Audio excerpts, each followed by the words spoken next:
the other side of this, and the city is committing to identifying, developing, and implementing local resources, whether financial or as wraparound services to support Denver business owners and their employees who have been affected. Our primary goal is to support the people directly affected by this, and we do this by supporting our businesses so that they can support their employees. Today, we're taking a step of creating an initial relief fund of $4 million to support small businesses during this time. As part of that, Denver Economic Development and Opportunity is setting up an emergency relief program to provide cash grants up to $7,500 to qualifying small businesses, with highest priority to those in industries most impacted by the coronavirus pandemic, such as the food industry.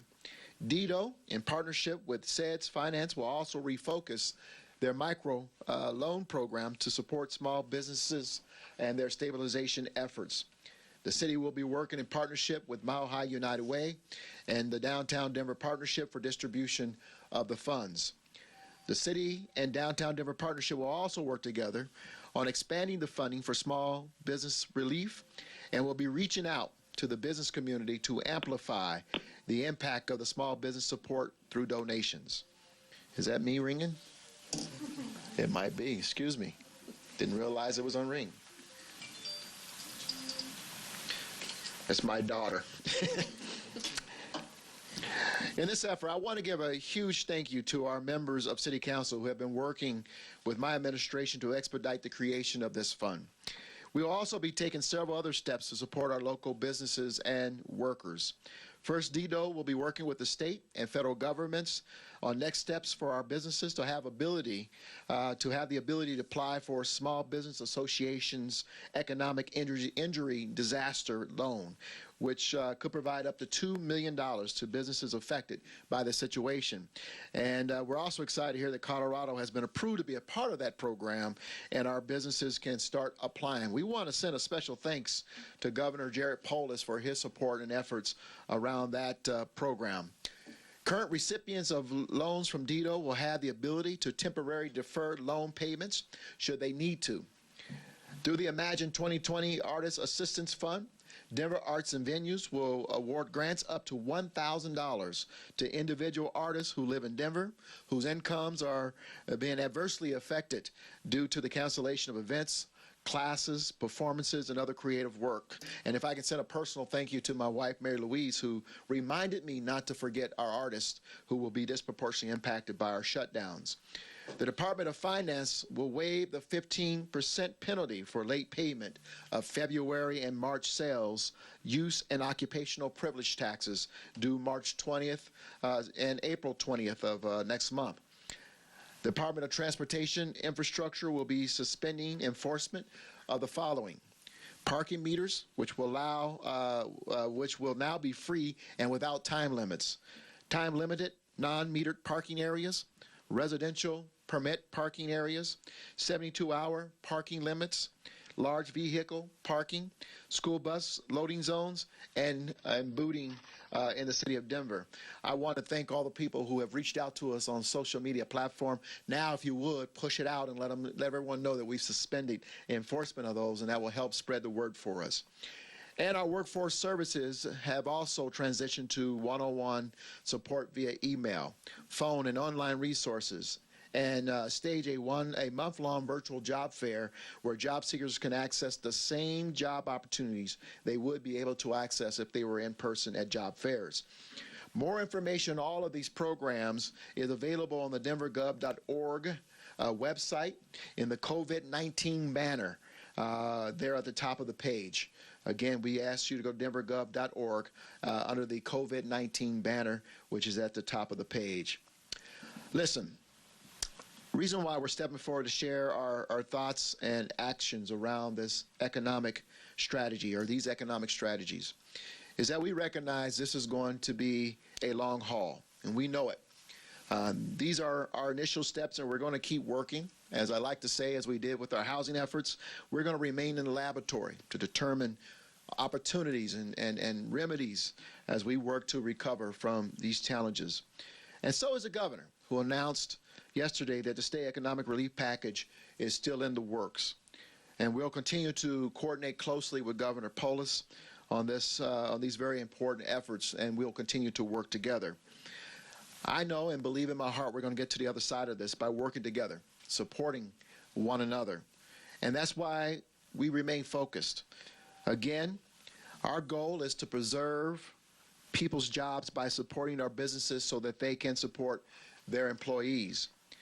Here's my appeal to all the people of Denver, is to remain calm, to remain patient, be generous with your time and your resources. Take the time to spend with your families, more time with your families. We ask you to donate blood as we're running a critical shortage within our blood banks. Take time to volunteer.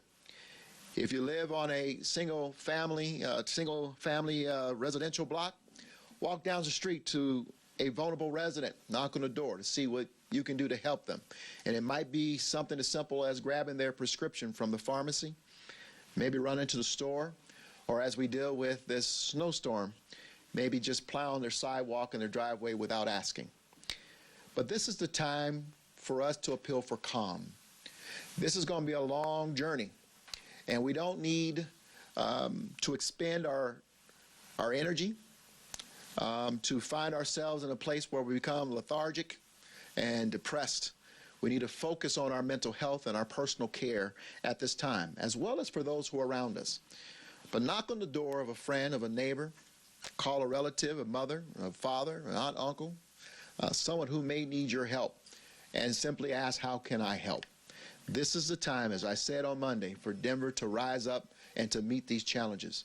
As a government unit, we're going to do everything we can to support our residents and to make sure that when we get to the other side of this, that together we're stronger and we recover together as one great city.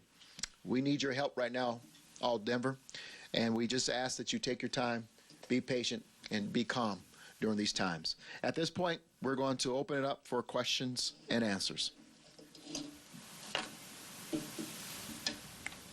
Mr. Mayor, can you hear me? This is Joe St. George here at the Fox 31 studios. We're live across Colorado right now.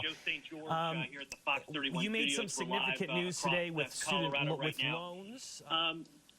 You made some significant news today with loans. I want to ask you, Mayor, if I can, about the state of emergency or potential lockdowns. You've seen other major cities issue these orders. Are you considering, do you have the authority right now to potentially issue a lockdown, a shelter in place? Do you have the authority right now to potentially issue a lockdown, a shelter in place? Thank you, Joe, for the question. And in case you didn't hear, Joe's question was about lockdown and or shelter in place, and whether or not I have the authority to issue such an order, and if we're considering it.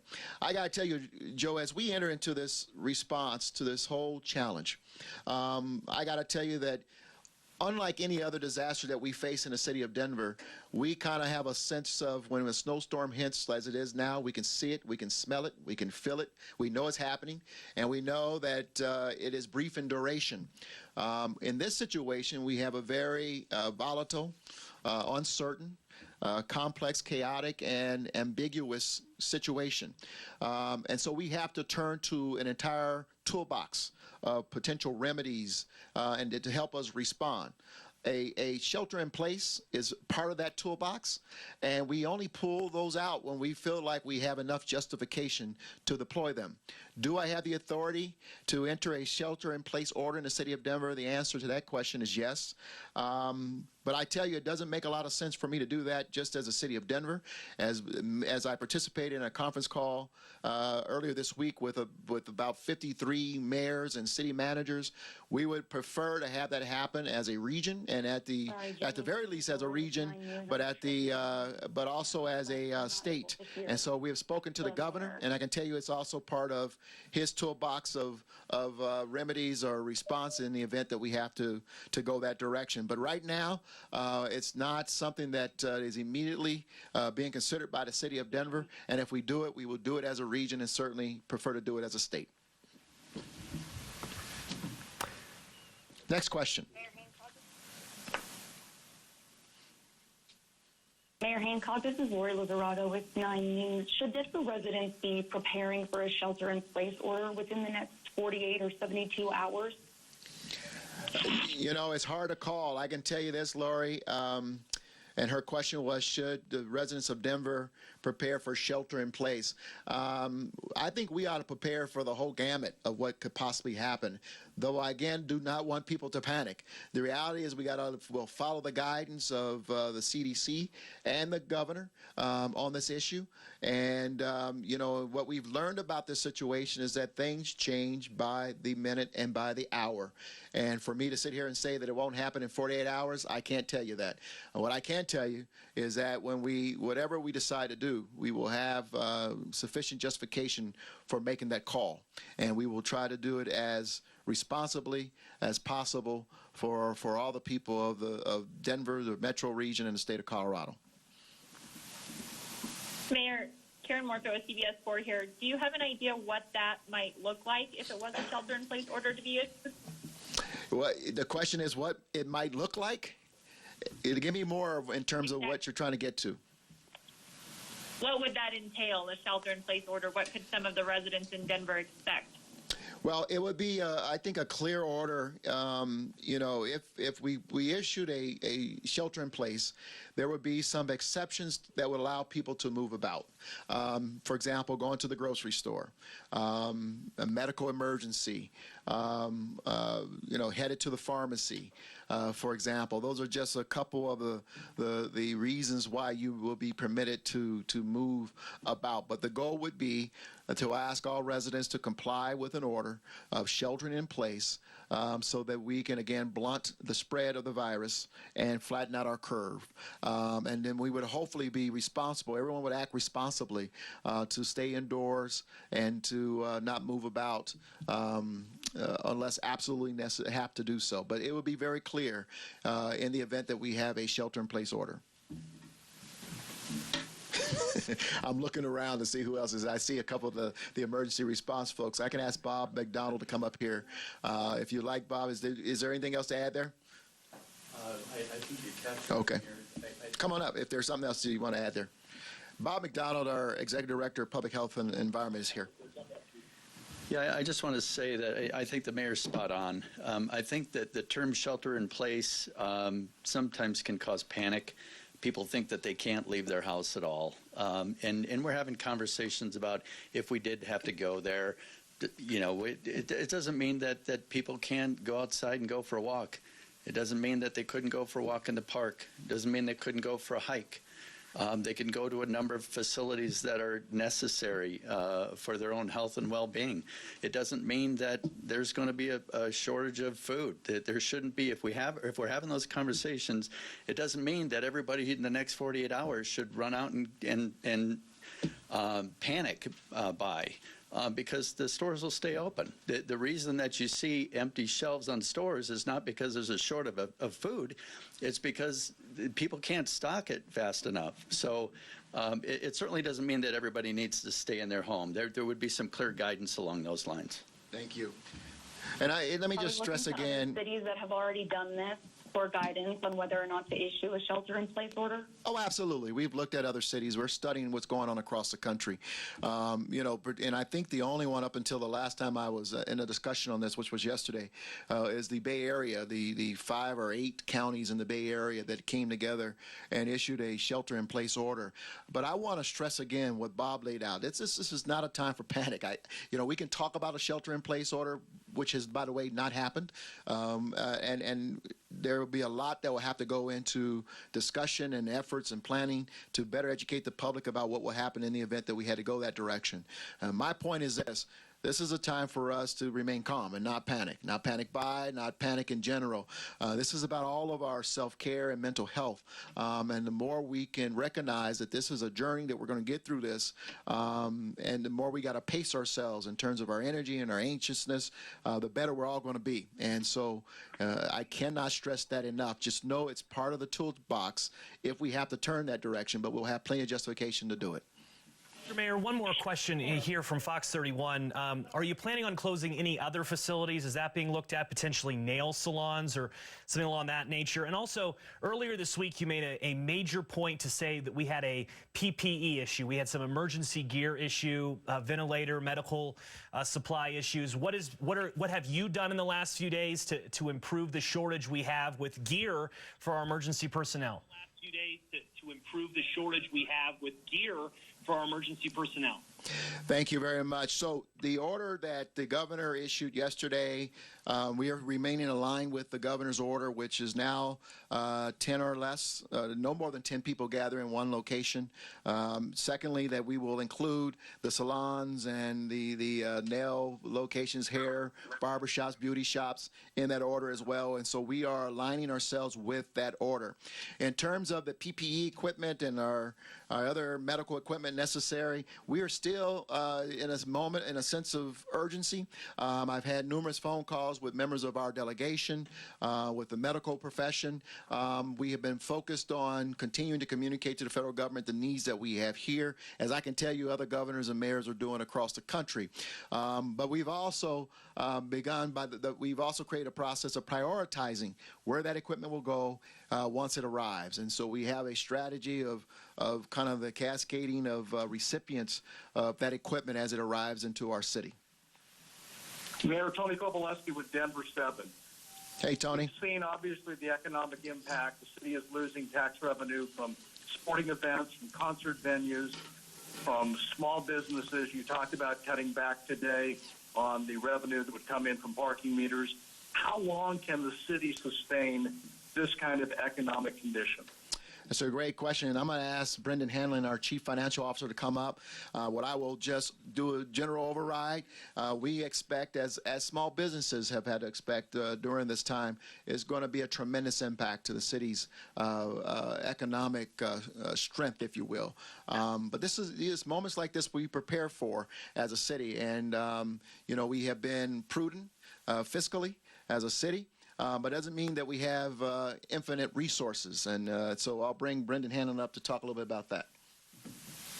Good afternoon, Brendan Hanlon, Chief Financial Officer for the city. The mayor's absolutely right.